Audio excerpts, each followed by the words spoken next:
د بینظیر د روپو لپاره چې کم سیم ورکوي هغه ستاسو د اکاؤنٹ سره لینک شوی دی که نه دی، د هغې به تاسو ته څنګه پته لګي، او کم کسان چې بهر سیمان ورکوي او هغه ستاسو د اکاؤنٹ سره لینک کوي او تاسو ته شو شي، نو دغه صحیح دي که نه دي. نو نننۍ ویډیو چې دغه زموږ د دې په باره کې ده او د ویډیو معلوماتي او د غریبانو دپاره ویډیو رالی دا مخکې شیر کوئ چې نورو کسانو ته رسي. نو د بینظیر د روپو لپاره سیم ورکول چې دي دا شروع شوي دي. که کومو کسانو نه یې راغستې هغه دې لاړ شي او خپل سیم دې راواخلي. خو چې د دې پروګرام دپاره اهل یا کم نوي کسان دي هغه خو د اول نمبر په 8171 باندې خپل اهلیت چې دی دا دې چک کړي. که طریقه نه درځي چې ویب سایټ صحیح دی که نه دی صحیح، نو په دې باندې زموږ ویډیو شته، نور په ګوګل کې تاسو 8171 چې دی دا سرچ کولی شئ. سرچ کوئ اولنۍ ویب سایټ باندې ته راشئ هغه هم کولولی شئ. بل لا موږ چې په خپل ویب سایټ کې ورکړی د هغې په جوړ باندې تاسو هم کته شئ.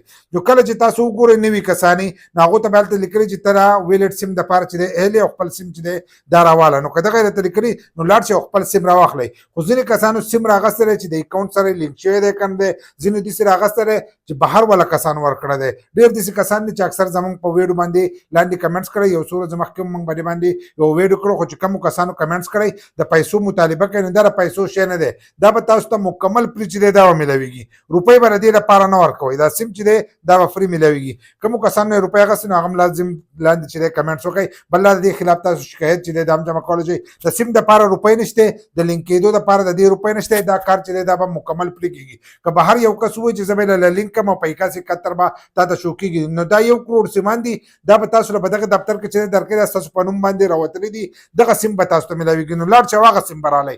بهر سیمان مه رالی. که په 8171 باندې تاسو له لینک هم کوي او تاسو ته ښکاره هم شي هلته کې، خو هغې ته صحیح مه وایه چې کوم ستاسو دپاره راغلی په دفتر کې تاسو ته میلاو شي نو هغه سیم صحیح دی، یا په کیم سایټ کې تاسو ته میلاو شي نو هغه سیم صحیح دی. هغه سیم راواخلئ او د خپل اکاؤنٹ سره لینک کړئ. نو لینک کېده ځینې کسان نه پېژني څنګه به لینک کوو، او ته خو وایې چې اکاؤنٹ و، نو اکاؤنٹ چې دی دا ستاسو د بینظیر په دفتر کې کوم اکاؤنٹ دی، ستاسو کوم پروفایل جوړ شوی په هغې کې ستاسو ټوله ډیټا پرته وي، ستاسو د کار ډیټا پرته وي، د هر شي ډیټا چې مکمل پرته وي، نو دا په هغې کې ور واچئ.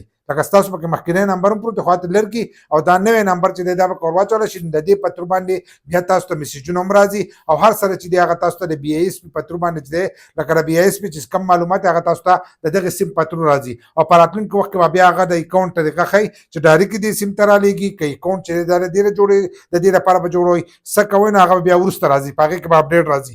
خو دا لینک شوی څنګه دی چې ستاسو د اکاؤنٹ کې دا ور اچولی شوی دی که نه دی، نو د دې لپاره به هم تاسو داسې چل کوئ چې په 8171 باندې تاسو خپل شناخت کارت چې دی دا به لیږئ. که طریقه نه درځي نو ویډیو شته زموږ په یوټیوب چینل کې مظلومیار اوفیشیل چې مظلومیار سپیک چې سرچ کوم زموږ د یوټیوب چینل به ته راشئ هغه ویډیو کته شي. د څنګه هلته کې تاسو دا وګورئ نو هلته کې به تاسو ته به د سرو لیکلو باندې ښه صفا صفا لیکلي آپ کے شناختی کارڈ نمبر پر BISP والٹ سم جاری ہو چکا ہے، جاری ہو چکا ہے چې دی درته لیکلی نو لکه ستاسو اکاؤنٹ چې دی دا لینک شوی دی د دغه سیم سره لینک شوی دی، نو دا لازم وګورئ او تاسو د دې پروګرام دپاره چې دی بیا هم ایلی او تاسو ته به راتلونکي اخیست چې دی دا به میلاویږي. خو که دلته کې نور څه لیکلي یا لیکلي چې تاسو د دې لپاره اهل یې نو تاسو به که سیم راغستی نو تاسو به دوباره لینک کوئ. خو داسې نه چې تاسو نن نه واغستلو او په اسات یې ګورئ، ځکه به دې کې لږ ټایم تېرېږي چې ټایم پکې تېر شي د هغې نه وروسته چې دی دا تاسو بیا چک کولی شئ. نو په دې طریقه به تاسو ته پته لګي چې دا ستاسو د اکاؤنٹ سره لینک شوی دی که نه دی لینک شوی.